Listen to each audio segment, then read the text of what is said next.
السلام علیکم دوستو، میں ہوں محمد آصف اور آپ دیکھ رہے ہیں اسلام ود آصف۔ دوستو، یہ بات بہت غور و فکر کرنے کی ہے کہ آج نوجوان دین سے دور کیوں ہیں۔ سب سے زیادہ ہندوستان، پاکستان اور بنگلہ دیش اور پوری دنیا میں، خاص طور پہ ان تین ملکوں میں سب سے زیادہ تقریری پروگرام ہوتے ہیں، سب سے زیادہ تقریریں ہوتی ہیں، جلسے ہوتے ہیں، جلوس ہوتے ہیں، مزاروں پر بہت بہت بڑے جلوس ہوتے ہیں، جلسے ہوتے ہیں، آئے دن تقریریں ہوتی ہیں۔ ہندوستان میں تقریباً روزانہ لاکھوں پروگرام ہوتے ہیں اسلامک۔ اس کے باوجود نوجوان اتنی سالوں کی محنت کے بعد بھی لگاتار اسلام سے دور کیوں ہیں، دین سے دور کیوں ہیں؟ اور آج مسلمان فیملیز اپنے بچوں کو مسجد کے مدرسوں میں تعلیم دینے کے لیے کیوں نہیں جا رہے؟ کیوں نہیں ان کا ہاتھ پکڑ کر مدرسوں کی طرف لے جا رہے چھوٹے چھوٹے بچوں کو؟ ہم نے ان چیزوں پر کبھی غور و فکر نہیں کی۔ ہم نے ہمیشہ تانے دیے، اسپیکرز نے ہمیشہ مائک سے لوگوں کو گالیاں دی، انہیں طنز کسا کہ تم اپنے بچوں کو تعلیم نہیں دیتے، تم کیسے مسلمان ہو، تم پہ لعنت ہو، اور وغیرہ وغیرہ۔ انہیں ہر اس عمل کے لیے طنز، ان کے دلوں میں تیر چبھوئے گئے جو اچھے عمل وہ نہیں کرتے، جبکہ دین اس سے صاف طور پہ منع کرتا ہے۔ دین تو یہ کہتا ہے کہ اللہ رب العزت نے فرعون اور حضرت موسیٰ علیہ السلام کو فرعون کے پاس جب بھیجا تو یہ کہا کہ آپ اس سے نرمی سے بات کریں کہ ہو سکتا ہے وہ ہدایت پہ آ جائے۔ اور ہمارے اسپیکرز کا انداز تانے دینا۔ آج نوجوان دور کیوں ہیں؟ بہت غور سے سنیں، اس کی دوری کی وجہ ہے، خاص وجہ بتا رہا ہوں جس پر میں نے ریسرچ کی، جس پر میں نے کتابوں سے جو کچھ حاصل کیا، غور و فکر کی، قرآن پہ توجہ دی، تو یہ نتیجہ میں نے اخذ کیا کہ آج مسلمان فیملیز اپنے چھوٹے چھوٹے بچوں کو انگلش کی ٹیوشن 300 روپے مہینہ پہ پڑھا رہے ہیں، 500 روپے مہینہ پہ پڑھا رہے ہیں، لیکن فری کی تعلیم مسجد کے مدرسے میں اپنے چھوٹے چھوٹے بچوں کو بھیجنے سے کیوں گریز ہے؟ کیوں پرہیز کر رہے ہیں؟ کیوں ان سے نہیں کہتے کہ قرآن پڑھو؟ کیوں وہاں پر بھیڑ نظر نہیں آتی؟ اگر ایک گاؤں میں 10 کالج ہیں، 10 کے 10 بھرے ہوئے ہیں، اور ایک گاؤں میں ایک مدرسہ ہے وہ بھرا ہوا نہیں ہے، اس کی وجہ کیا ہے؟ کیا ہماری کمیاں رہیں؟ سب سے بڑی کمی یہ ہے کہ جب چھوٹا بچہ یا کوئی بھی بچہ جب تعلیم حاصل کرنے کے لیے جاتا ہے، اسلام کی تعلیم مدرسے میں، جو مسجدوں کے مدرسے ہیں، یا کہیں بھی دینی تعلیم جب حاصل کرنے لگتا ہے، تو سب سے پہلی اس کی زندگی میں جو مصیبت آتی ہے، جو پریشانی آتی ہے، آپ میری بات سے اتفاق کریں یا نہ کریں، لیکن آپ کو ایک دن یہ ضرور ماننا پڑے گا جو میں بات کہہ رہا ہوں، وجہ یہی ہے کہ آج دین سے نوجوان دور ہیں، کالج کے اسٹوڈنٹس اسی لیے دور ہیں۔ وہ وجہ یہ ہے کہ جب چھوٹا بچہ یا 14-15 سال کا کوئی لڑکا جب مدرسے میں پڑھنے جاتا ہے، اس کے ماں باپ کو احساس ہوتا ہے کہ اس کو یسر القرآن پڑھ لینا چاہیے، اس کو عربی پڑھ لینی چاہیے، کم سے کم قرآن ناظرہ پڑھ لینا چاہیے۔ جب وہ مدرسے میں جانے لگتا ہے بچہ، اس کو 2 دن ہوئے ہیں، جمعہ 3 دن ہوئے ہیں، اور اگر وہ بچہ محلے میں شرارت کرنے لگے تو اس کے استاد اس کو ڈانٹنے لگتے ہیں عوام کے سامنے، اس پر پریشر بنایا جاتا ہے کہ کرتا پجامہ پہنو، ٹوپی پہنو، داڑھی رکھو، اس طریقے کی اس سے باتیں کی جاتی ہیں،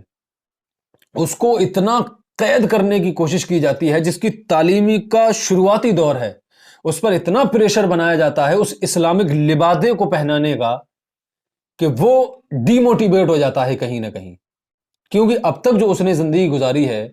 اس نے پینٹ شرٹ پہنی ہے، بغیر ٹوپی کے رہا ہے، اس کی 13-14 سال کی جو زندگی ہے، آپ اس کو ایک بار میں مٹا دینا چاہتے ہیں محض اس وجہ سے کہ وہ آپ کے پاس پڑتا ہے۔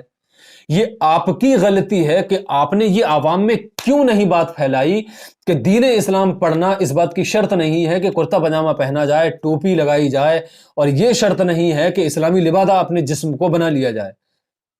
ہم اسی غلط فہمی میں مارے جائیں گے کہ ہم سے میدان محشر میں صرف روزہ، نماز، ٹوپی، داڑھی کا سوال ہوگا،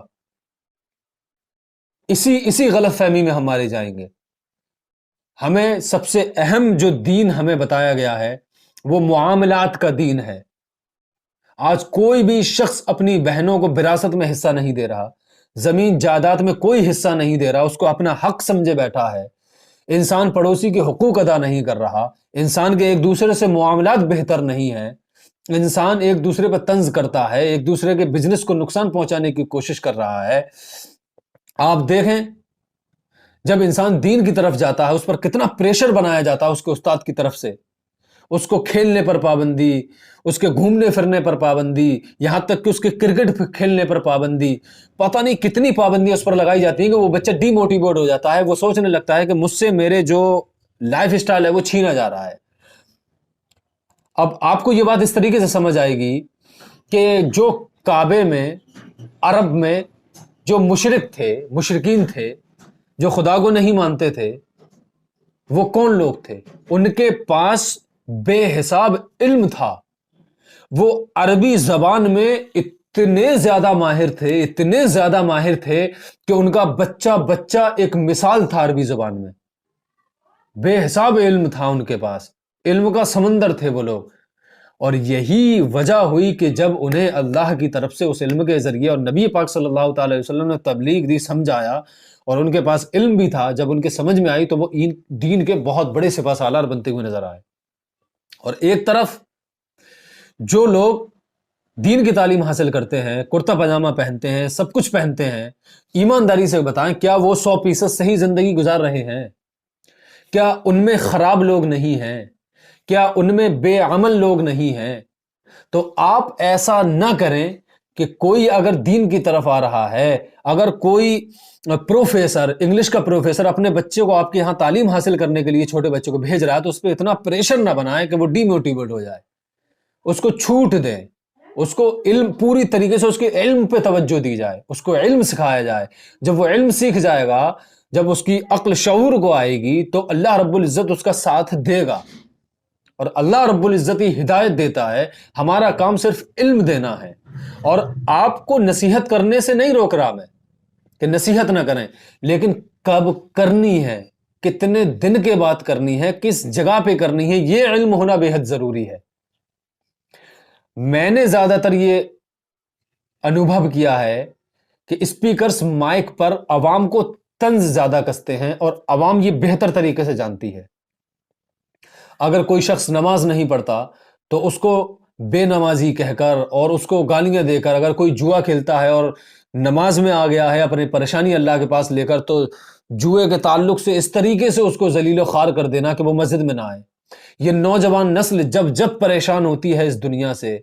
اس کو جب گانوں سے سکون نہیں ملتا، اس کو جب کلبوں میں بے چینی ہوتی ہے، یہ جب بے حیائی سے تنگ ہو جاتا ہے، ساری دنیا کی طرف سے مایوس ہو جاتا ہے، بے سکونی اس کا مقدر بن جاتی ہے، تب یہ بیچارہ مجبوری میں مسجد کا رخ کرتا ہے، تب یہ بیچارہ مجبوری میں اللہ کی طرف آتا ہے، مسجد میں آتا ہے کہ یہاں شاید سکون ملے۔ لیکن جب ایسا نوجوان، جب ایک ایسا عام انسان دنیا سے ستایا ہوا بے سکونی لے کر مسجد میں آتا ہے، تو اس کو بھی وہاں گروہ ملتے ہیں، اسے وہاں بھی جھگڑا ملتا ہے، اسے وہاں بھی بے سکونی میسر ہوتی ہے، اسے وہاں بھی یہی لڑائیاں نظر آتی ہیں، اسے یہاں بھی فرقہ واریت نظر آتی ہے، اسے یہاں بھی بے سکونی نظر آتی ہے، اور اسے یہاں بھی طنز کے تیر سہنے کو ملتے ہیں۔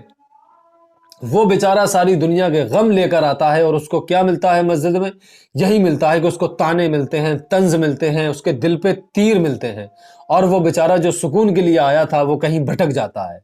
تو ہماری ذمہ داری ہے ہم لوگوں کو دین ضرور سکھائیں، لیکن ان پہ اتنا پریشر نہ ڈالیں کہ تمہیں پورا دین بن کے چلنا پھرنا ہے۔ یہ ہمارا کام نہیں ہے، ہدایت دینا اللہ رب العزت کا کام ہے، ہمارا کام ہے صرف دین لوگوں تک پہنچانا۔